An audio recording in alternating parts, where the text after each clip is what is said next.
Ron. Thank you so much for coming. We've been very excited to have you here. Yeah. And I thought before I go into the format for today's talk, I wanted to just tell everyone how you and I first met. Sure. So it was last spring. I was an MBA 1, and I had just joined the View from the Top team. And I was standing in Town Square, and I looked to my right, and I saw a man that I thought I recognized. And he was talking on the phone, and I was thinking to myself, he looks so familiar. And I had been CEO recruiting before coming to Stanford, and then it hit me. That is Ron Johnson from Apple, now at JCPenney, and I was starstruck because CEOs are like my celebrities. So I was really excited to see you and decided to awkwardly wait around until you were done with your phone call, which was kind of strange, but I then approached you and asked if you would be willing to come back to school at some point and be a guest for View from the Top, and you were very gracious and said absolutely, and that is why we are sitting here today. So I remember that day. But in her defense, I do say yes to anything Stanford, so it wasn't Amanda. It was just Stanford. No, I'm kidding.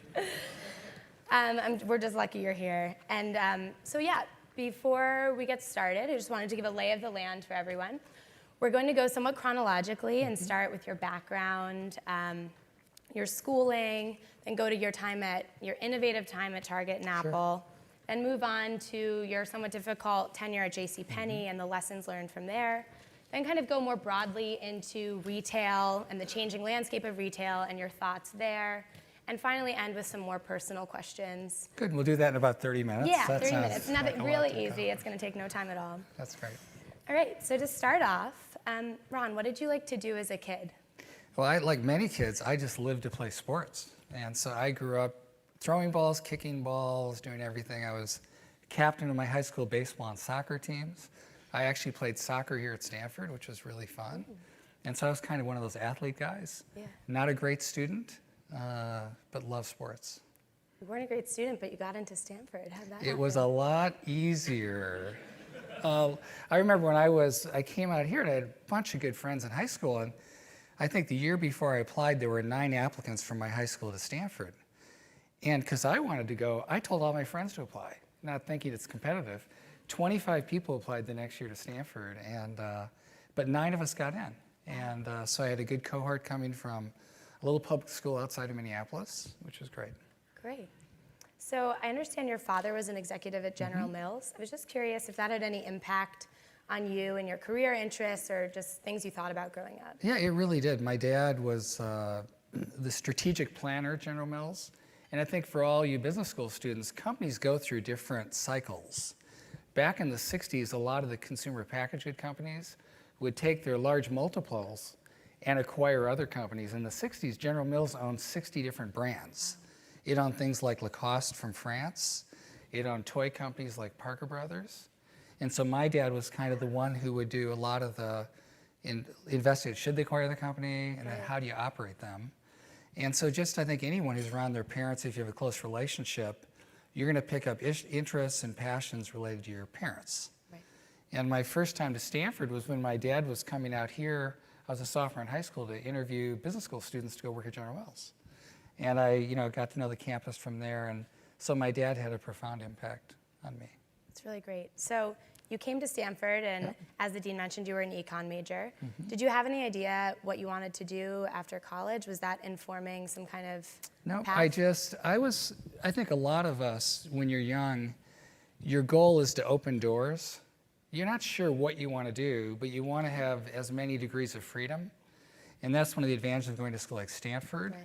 Right. Going to school like Stanford Business School, Harvard Business School, it really opens doors. And so I kind of believe that I was probably going to pursue a business career. And therefore, the more experiences I could gain and the more things that would give me freedom to choose what I ultimately wanted to do would be a good thing to do. Yeah. But then you'll see at some point you got to make a commitment that now here's what I want my life to be about. Right. And I kind of decided that during Harvard Business School. Yeah, let's talk about that. Sure. Why'd you go to Harvard? I mean, Yeah. we're all. Well, the I'm truth is, kidding. I was waitlisted. I didn't get into Stanford Business School. Wow. I applied, and I was waitlisted out of my undergraduate experience. I reapplied. I was waitlisted again, and so I went to Harvard. It actually turned out great because I think living on the East Coast, was a wonderful life experience. And it's kind of nice to have the chance to live in different places, so it worked out really well. Agreed. So I'm curious to know if business school, what kind of impact business school had on you as you've gone throughout your career. Are there any lessons that you've kind of taken with you from HBS and carried forward? The number one lesson I learned at HBS, because HBS is complete, as you know, case study. And I think over your 2-year experience, you'll go through 900 cases. And in each one, your class has 80 or 90 people. And we'd all read the same case, but everyone would have a different opinion.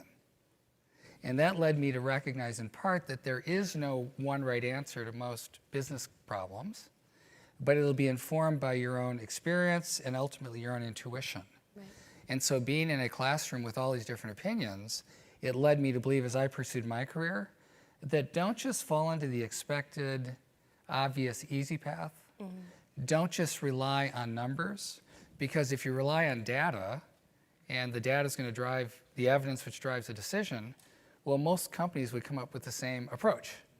And ultimately, when you have an approach that's like a commodity, it doesn't do very well. Right. And most of the great businesses had a spark of innovation. And I think I really picked that up at business school, mm-hmm. Seeing classes and hearing that oddball kind of thought or approach, right. kind of out of right field. And I think that was a big lesson. And you realize there are just tons of smart people in the world, but it's all about execution, teamwork, but sometimes picking the unexpected path. Right. So you said, I remember mm-hmm. hearing in an interview before that you said the retail cases and the retail CEOs and founders that came in to HBS were really fascinating to you, and you kind of decided that you'd like to pursue a career in retail. And your thought was to get into this kind of creative and interesting field, you thought it was best to work in the field. Mm-hmm. So you started at Mervyn's and, on the floor. But your first, couple months, you said you weren't even allowed to meet with customers. You were in the back room until you eventually made your way to the cash register. So I want to ask, how were you able to be so patient? Right. And how were you able to prove yourself, get noticed, and eventually get the promotions that led you on a path to a very successful career? Well, that was, a lot of people thought I was crazy, but when I'd interned at Salomon Brothers in investment banking in New York between first and second year business school. Mm-hmm. I had offers, like many, to go to a lot of the investment banks. There were a lot of jobs that were, in the short run, very rewarding financially, with offers multiples of what I accepted. But I kind of hit the point where I said, I'm 25 or 6 years old. The question is what you do next. It's what you do for a lifetime. And sitting through the Harvard Business School cases where the founders of companies, almost all cases, the people who led companies had grown up with their company or with that industry. It was rare there was a consultant leading a company, all that happens. It was typically people that had who were smart and well-trained, but had an intuitive expertise. And so when I looked at where my passion was, I loved all the retailing cases. I liked walking through stores. And as I thought about retailing, I said, well, it's fast-moving, it's people-intensive, you get sales or feedback every day. It's not unlike playing a sport, which I loved. And the interesting thing, very few Harvard Business School students or MBAs would go into retailing. So I figured if I put my head down and worked hard, it might be an easier place to succeed than going to a place where a lot of people like me went. And at that time, you got to put things in context too. Retailing, when I graduated from business school, was very different than retail today. The venture capital firms were funding retailers, not technology companies. When I came out of business school, that's when Mickey Drexler first went to the Gap from a department store. That's when Les Wexner of limited fame and Victoria's Secret invented the modern specialty store. That's when US Ventures was funding Staples and Toys R Us as startups, because that's when big box retailing started. So retailing was in a very transition, because I'm an old guy. This was 30 plus years ago. So I was picking kind of a startup field where a lot of young people were leading these companies. So Mickey was 34, I think, when he went to the Gap. Wow. So in retailing, because it's a meritocracy, you can see the results that a buyer bought this and it performed. You run this store, it performed. I figured if I go to a place that's aligned with my passions, that's a meritocracy, if I put my head down and do good work, I will have a chance to have impact. I just did it. And I figured your education doesn't really stop when you're done with business school. That's when it starts. But you're moving from broad principles to detailed understanding. And that led me, when they asked me at Mervyn's, do you want to come to headquarters? I said, no, I'd like to start in a store. Wow. And what job? I said, what's the lowest job? And they said, the receiving people. I said, that'll be my start. Because I just wanted to learn from the ground up. And I unloaded trucks for 3 months, and I got really fast. It was great exercise. We could do a big trailer in 45 minutes. But the art was, what you were learning was, how do merchandise get packaged? How's it organized on a trailer? How do you stock it efficiently? How do you make sure goods get to the floor? So the way to learn in almost anything is by doing. And I found in my career, unfortunately, I'd get promoted after about 6 months or a year in every position when I really wasn't quite ready to leave yet. Yeah. And so the trade-off, I think, when you start at the bottom, you have a lot of chances to make a lot of little moves. But it gave me lifetime knowledge, which I value today. So I can walk through a store and I see things probably that I wouldn't see if I hadn't done that. Right. It's fascinating. So after Mervyn's, you moved to Target. I believe Mervyn's was acquired by Target. Is that correct? Well, actually, there was a department store company called Dayton Hudson. Okay. There used to be 60 department stores in the U.S. Now there are 3 or 4. Dayton Hudson started Target the same year Walmart and Kmart started, 1961. They acquired Mervyn's from Merv Morris, who lives here in Atherton, probably been at the school at times. And I joined Mervyn's because that was their growth strategy when I joined. Understood. Hit tough times, Target became the growth strategy, and I joined Target in 1990.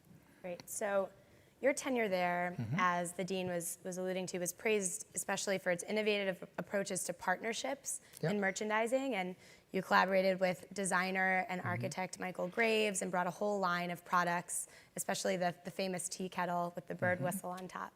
I was curious, how did this idea for the democratization of design come to you? How did you know that an affordable retailer was going to have the consumer's interest in this kind of loftier design personality? It was just one of those intuitive, instinctual moments. So I think I'd been at Target 4 or 5 years. I'd just taken over all the home areas. And I was starting to travel to Europe. And I'd also bought my own first home. And I was struck by all the beautiful objects of art. I love things that are beautiful, that you'd find in these really high-end boutiques that were expensive, but there was nothing like that available in a store like Target. Right. And as a merchant, what we used to do is we'd buy something from someone else, copy it 6 months later at a low price, and that's how we created value. It was really a strategy of copying others at a better price. And it hit me, why do the small, expensive brands create when the big brands with all the resources copy? Right. It didn't make sense. And why are beautiful objects not available to everyday people, but they're available to the well-to-do?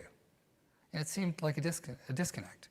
And Michael Graves had designed a tea kettle in 1984. This is now 10 years later. That was still the best-selling tea kettle in the world. Alessi made it. It sells 1 million tea kettles a year of this one thing. And in the 80s, and if you lived in Manhattan and didn't have one of these on your stove, you weren't with it. And so I thought, well, if we're going to do design, which I wanted to try design, I thought design would be much more interesting than fashion, because fashion lasts a season. Right. A great design lasts a lifetime. If Target could do great design and stake out a position, you need to partner with a great designer. So I saw Michael, and I asked him, I said, Michael, would you like to design for Target? And it turns out he was the dean of architecture at Princeton, and his biggest frustration is not a single student could afford his tea kettle. So Michael and I connected, and we then launched the Michael Graves collection. And it was really hard to do because no one at Target thought it would work. Right, because you said that, even though it's got this trendy exterior and trendy marketing, that Target was a pretty traditional company on the inside. Right. Well, it led to my biggest discovery probably at Target. You work 15 years for one discovery that you carry with you, and that was what truly is innovation. Innovation you hear in every class probably, everyone thinks they innovate, but most of the time it's just improvement. because innovation is in the eye of the innovator. And a lot of people without really big thinking will see improvement as innovation. Right. But almost all innovation stems from your imagination. Yep. It's something that hadn't been thought of before. When I worked at Apple, Steve was the best at this. But anytime you imagine something, you're going to be stuck battling reality filters, kind of assumptions about the business that are embedded in the company you're at. Right. So when I was at Target, when I said I wanted to do this partnership with Michael Graves, it was not well received. Who's Michael Graves? Why do you think our customer liked design? How do you present a beautiful object on a steel gondola? Yeah. How do you sell a tea kettle for 3 times the price of your highest priced tea kettle today? The whole idea was not we can deliver great value to middle America or middle upper America. It was here's why it wouldn't work. But to win in business, you've got to let the imagination win if you really want to innovate. And so we launched the Graves collection. The CEO said, Ron, why don't you try 3 SKUs? Well, I snuck in a few more. We did 140 items. Just a few. And we had items for, kitchen and decorative. And we took over the main end caps. Yeah. And then we even got so excited about it that we decided to launch the Graves collection in New York. We took over the Whitney Museum Wow. on Madison Avenue and filled it with these objects of art and invited all of the press to see what design could be for everyday people. And somehow it connected with people. And that led to a series of things that helped Target differentiate itself, really become preferred. Right. And that's why today there's really Target and Walmart are the only 2 discounters. In 1995, there were 11 discount stores, regionally located, and it ended up being 2. And in every business, there's usually a differentiator, and there's a low-cost player, and Target won with differentiation. And I think the Graves thing was one of the parts of it. But the lesson of Graves is you don't have to be the senior person in the company to impact the company.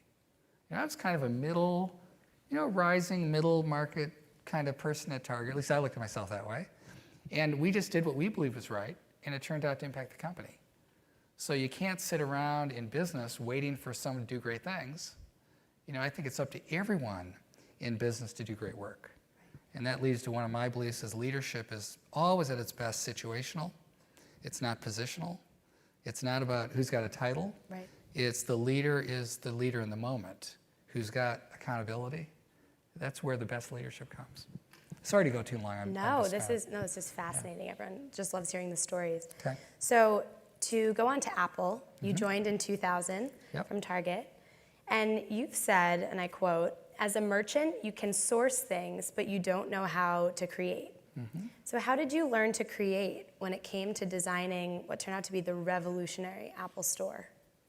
That's a good question. Well, I also subscribe to the belief that everyone is a creator and everyone is creative. Right.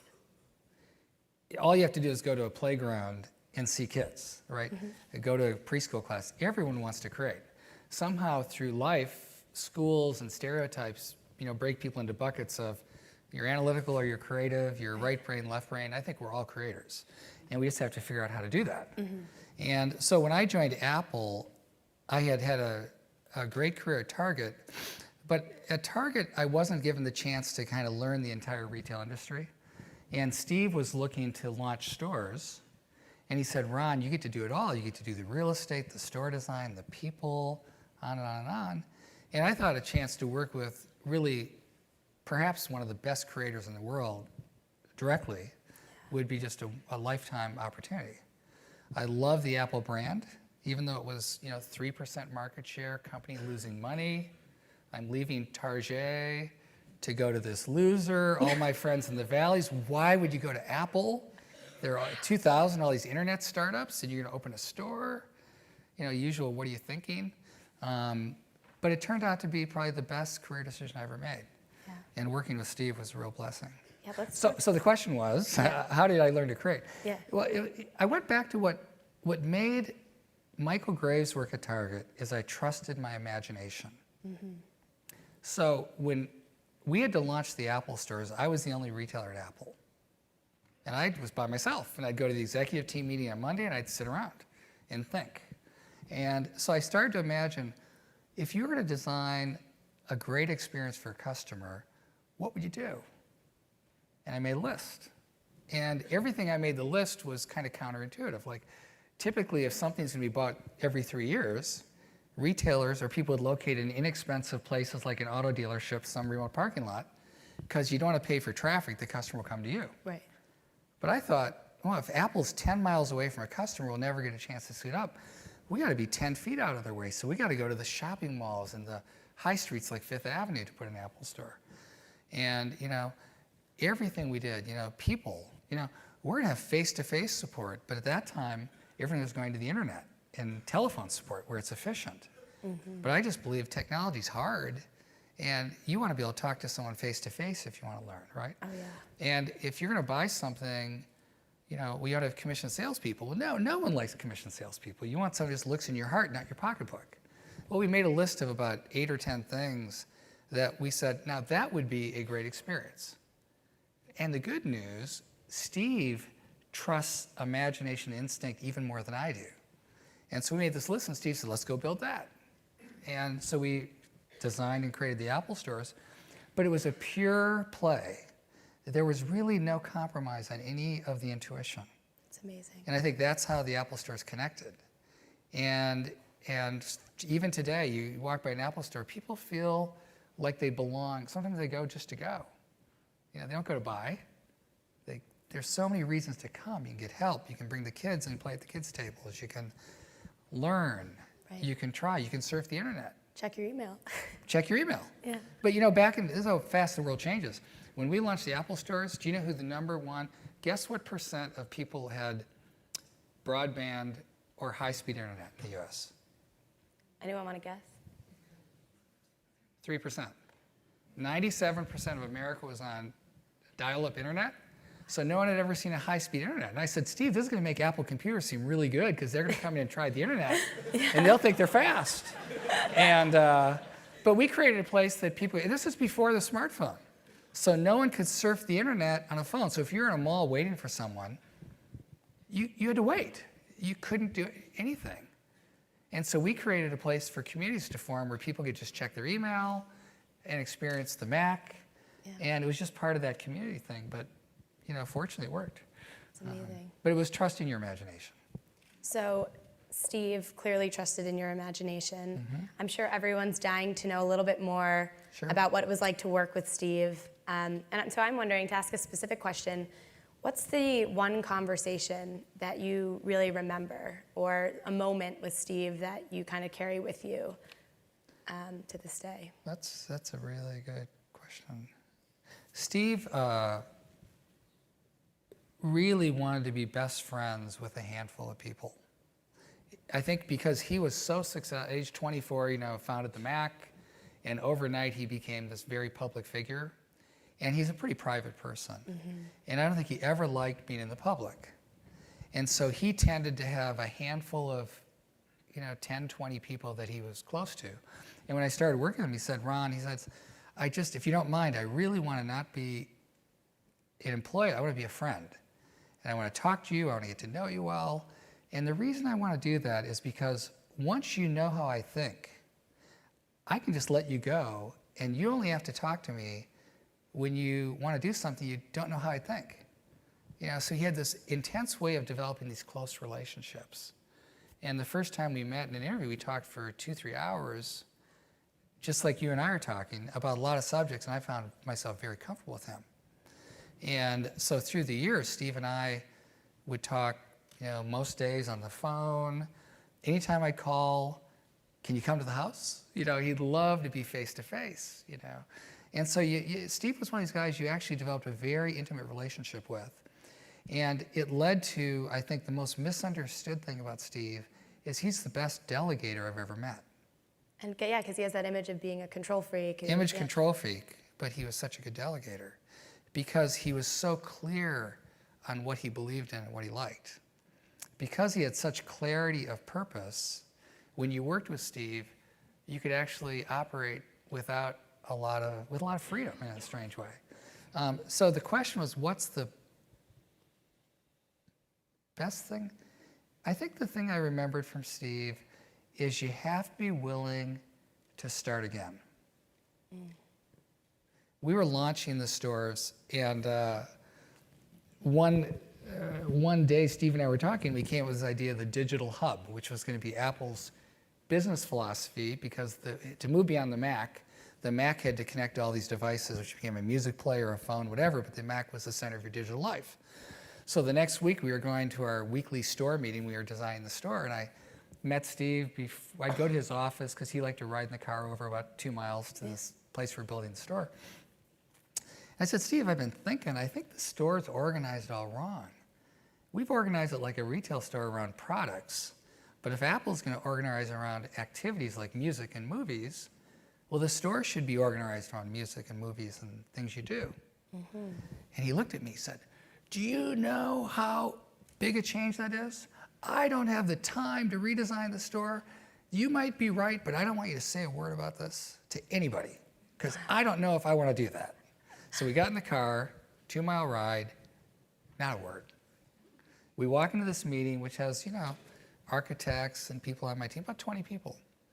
And Steve walks in, and the first thing he looks at the group, he says, well, Ron thinks our store is all wrong. Threw you under the bus. This is 10 minutes later, hasn't talked, and he said, and he's right.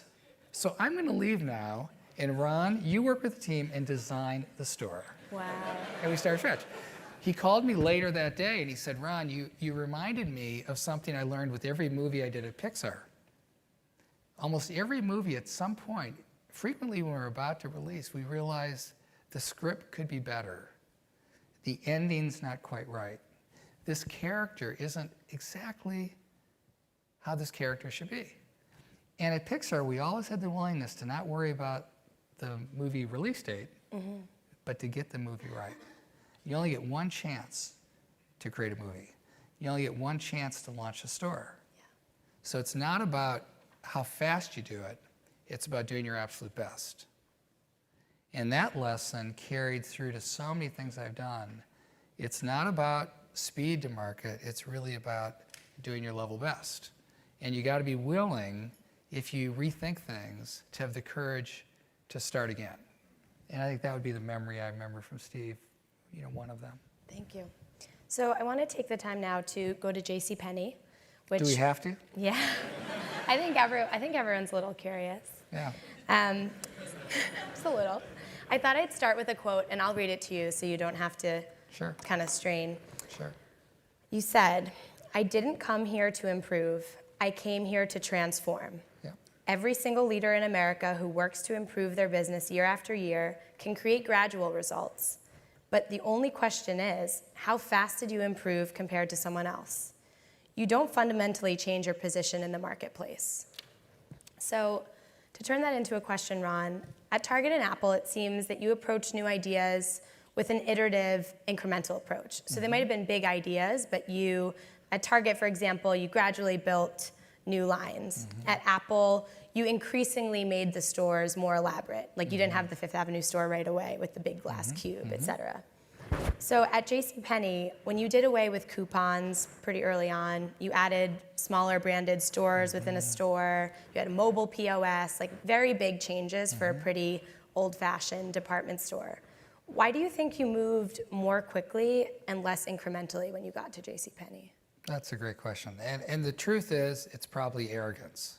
And I don't think of myself as an arrogant person. I think of myself as confident. If I believe in something, I'll pursue it. Yeah.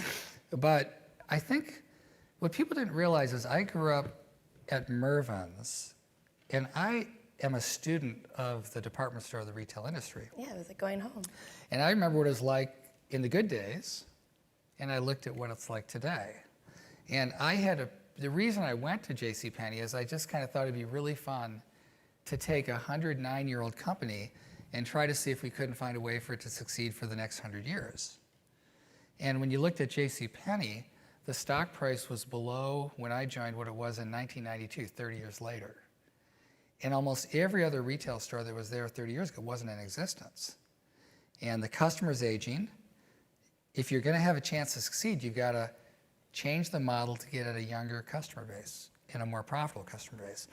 And so I concluded, which on hindsight was an error, that the best way to make a move was to jumpstart the change be willing to go through a very difficult period Right. of down sales, but over the course of time, we would get to our place faster. Right. When I was at Apple in 2002, people forget this, Apple sales were down 38% to 2001. Apple had to make major transitions to build its new business model, and it leveraged its cash position to do that. So I felt the same thing here.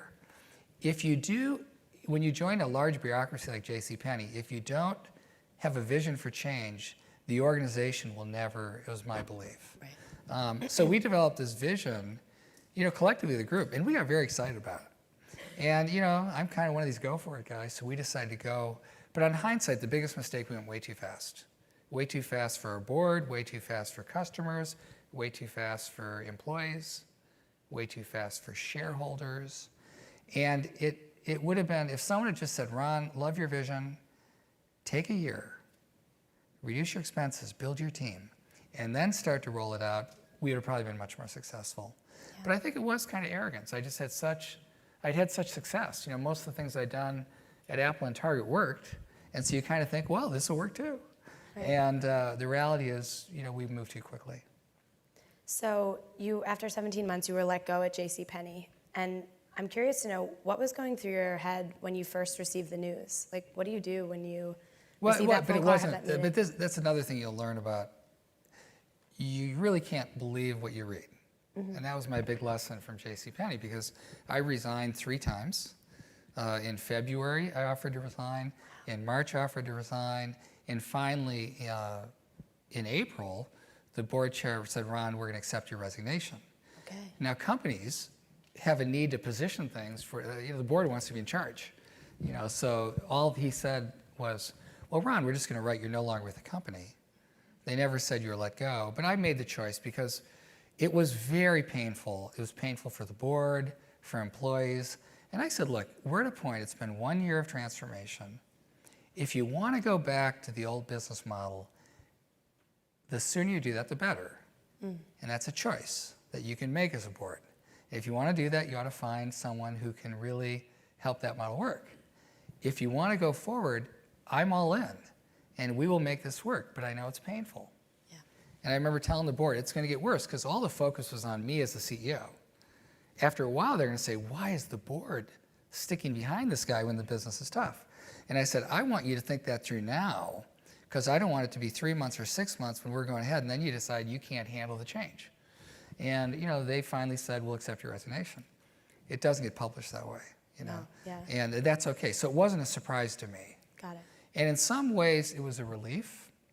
It was disappointing because I really believed we would make it work. But it was a relief because the lesson I learned is I was a terrible fit for JCPenney. I'm a creative person.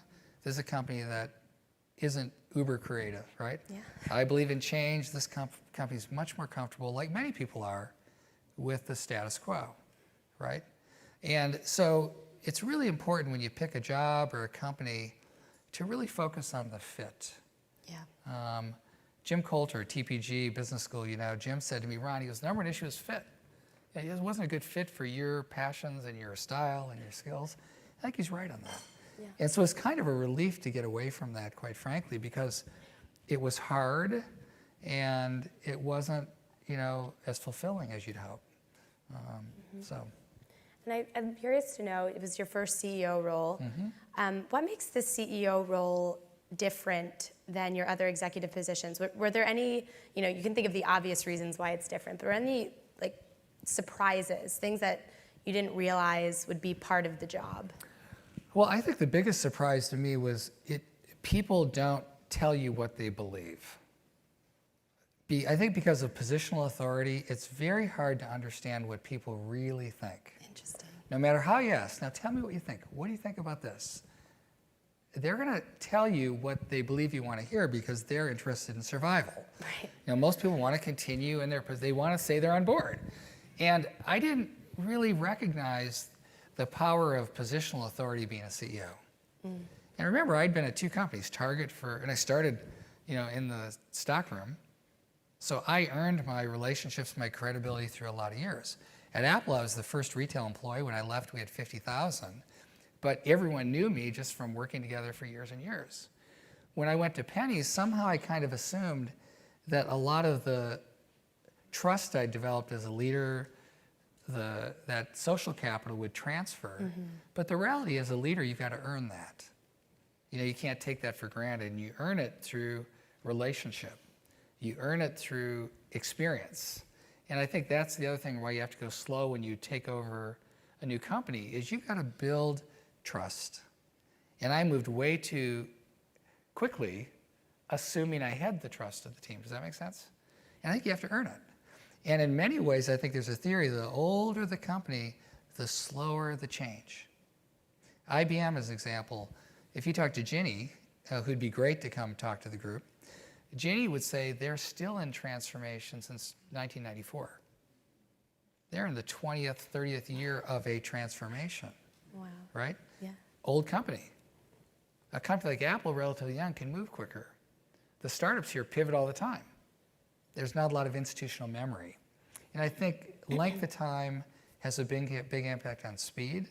But ultimately, as a leader, you need to have earn the team's trust. And you earn trust. You aren't granted trust, is my sense. Thank you, Ron. So to move to the retail industry in general and trends that you believe in or kind of foresee or trends you don't believe in, do you agree? We had Mark Andreessen here as part of You From the Top this year, and he's written an article that basically hypothesizes that bricks and mortar stores will cease to exist. Yeah. What do you think about that opinion? Well, when Mark first wrote that, I wrote him back. I said, I think you're crazy. And Reid Hoffman wanted me to write a counter article on LinkedIn as one of these View from the Top things, but I decided not to do that. But I think Mark is more right than wrong, and it surprises me. Now, we live in a high-touch world. We're all social animals, and we love to engage. And I think there will be a physical component to retail forever. But the internet is changing commerce in increasingly profound and rapid ways as we speak. And so I now see, all you have to do is walk through the mall, and you see dramatic change. You go to Stanford Shopping Center, you can see the world change before your eyes. The mall will survive, but it's restaurants, and it's SoulCycle, and it's a variety of engaging activities and fewer stores, right?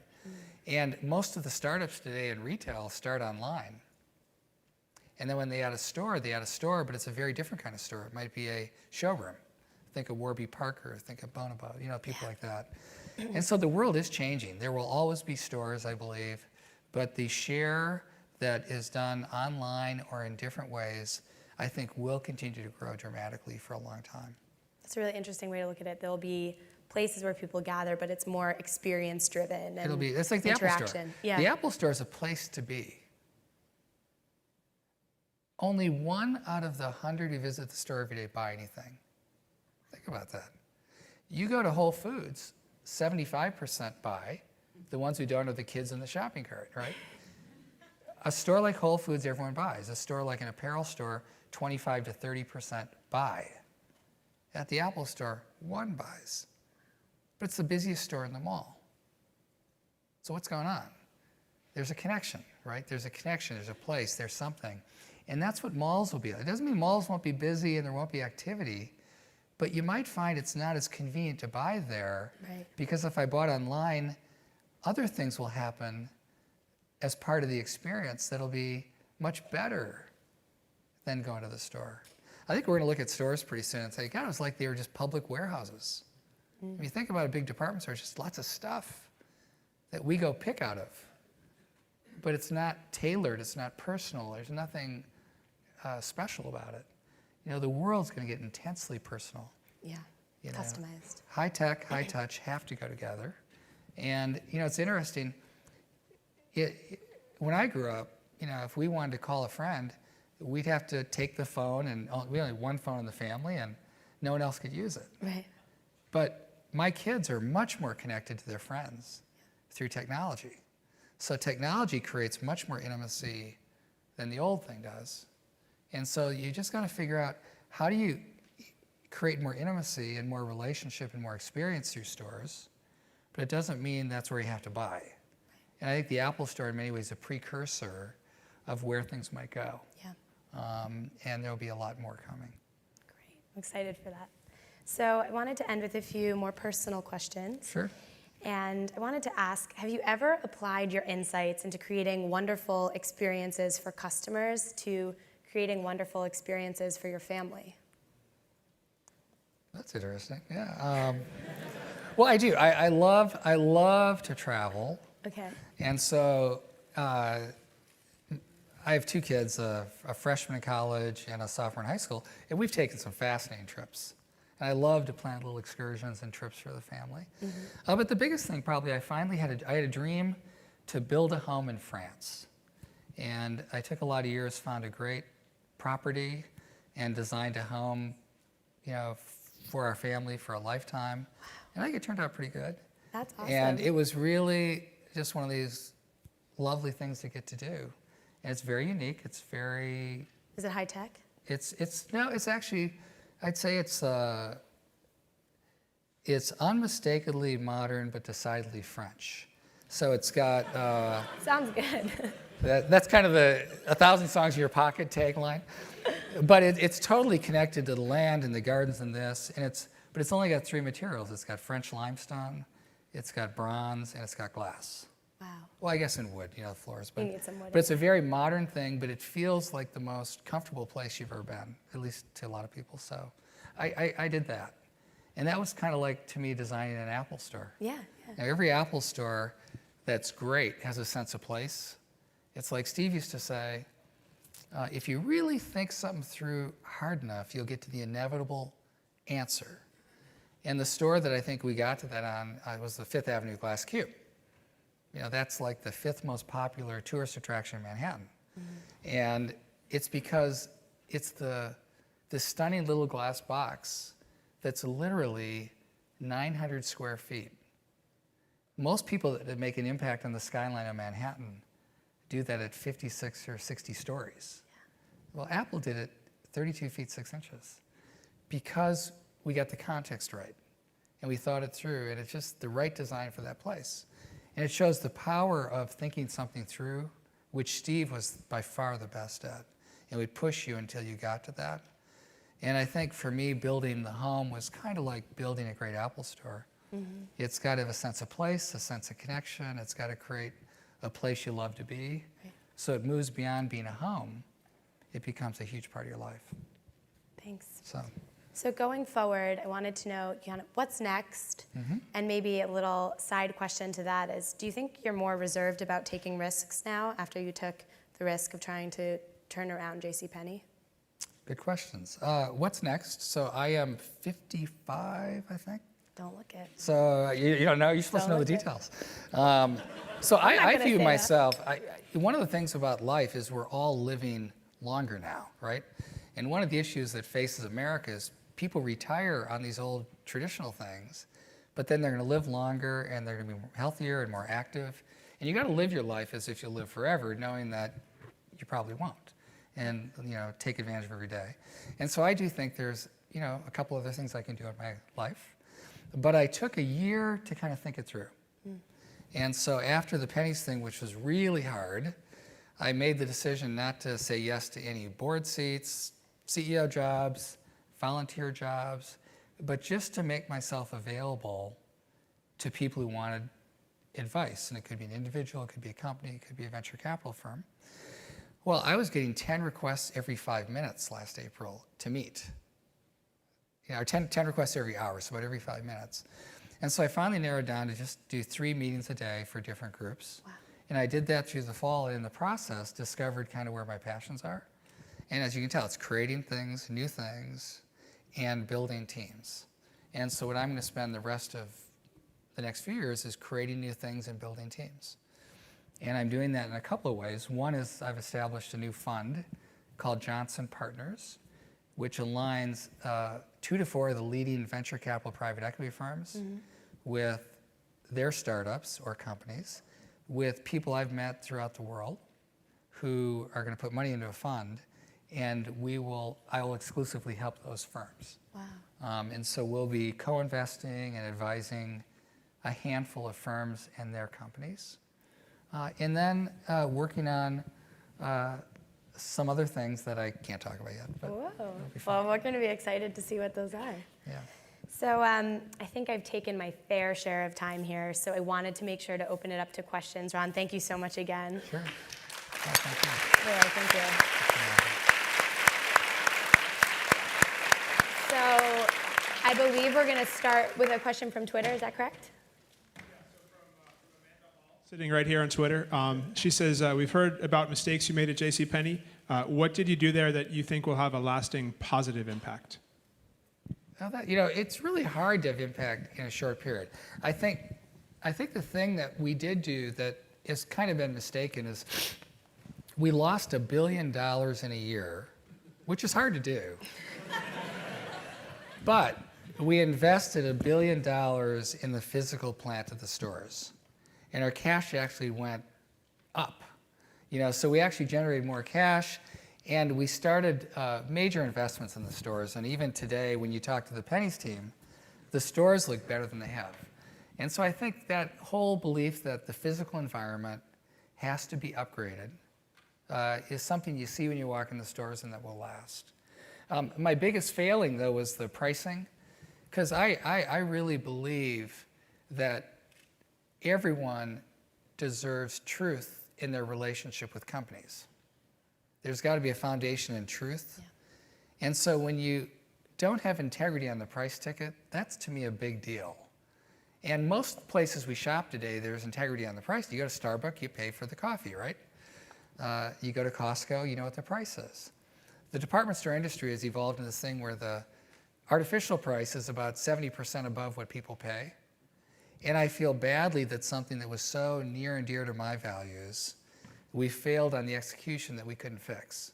Because I think the world would be a lot better if people could shop whenever they wanted and get what they want at the right price versus having to shop on the terms of the retailer, which is, if you want this item, 8 o'clock Saturday morning, give up all your family, come get it, else I'm not going to give you it at a good price. I think that's really fundamentally wrong. And so I just am sad that the integrity didn't come through. But I do think we helped the store environment. Yeah, thank you. So we have mics we're going to be passing. Looks like we have some questions up here. Please state your name and your affiliation to the GSB and stand up, please. Okay. Hey, I'm Henry. I'm an MBA student. Thanks for stopping by. So most MBA graduates don't reach the heights that you have. I'm wondering what makes you different and perhaps what you think held back some of your MBA peers who didn't reach as high as you did. Well, I don't know if height's the right. I never think. It's funny, I don't know. I never feel like I achieved a height. I just feel like I got to do a lot of jobs that had increasing response, but I don't think of it in that way. So I think the difference is I never tried to be successful. I just tried to do my best. And I think, even throughout my career, when we're promoting people, the people you want to promote are the people that really do great work, and they do it because they love the work and they're doing it for the customer. And you'll see so many people, it's obvious they're doing it to try to advance their own interests. I think that's what trips people up. Because once you try to advance your own interests, you generally are not being you're not being authentic. And it shows up in a lot of interesting ways. And so I think the reason I was able to succeed is because I just focused not on getting promoted, on doing the level best I could.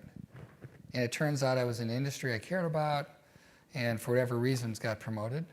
But I think the big reason is because I didn't try to. And it just sort of happened.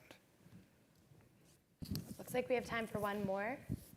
Okay, so another Twitter question from Sam Duboff. This is a good one. He said, how did you approach the decision to stand by Ellen as a brand ambassador? Was it really a business decision or an ethics decision? Is everyone familiar with it? So we selected Ellen to be our spokesperson at JCPenney.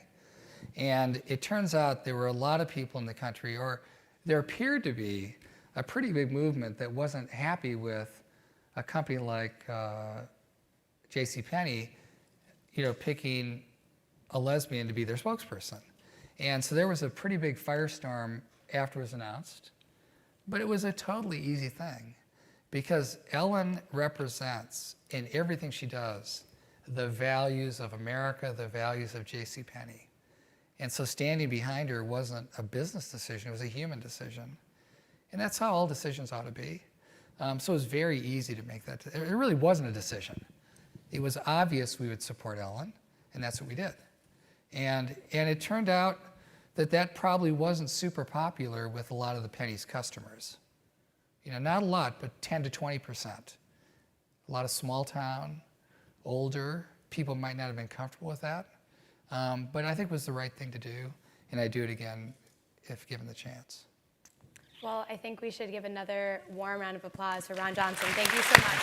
Thank you very, very much. Really appreciate it. It was so much fun. And this is for you, a little token of our appreciation. But thanks again.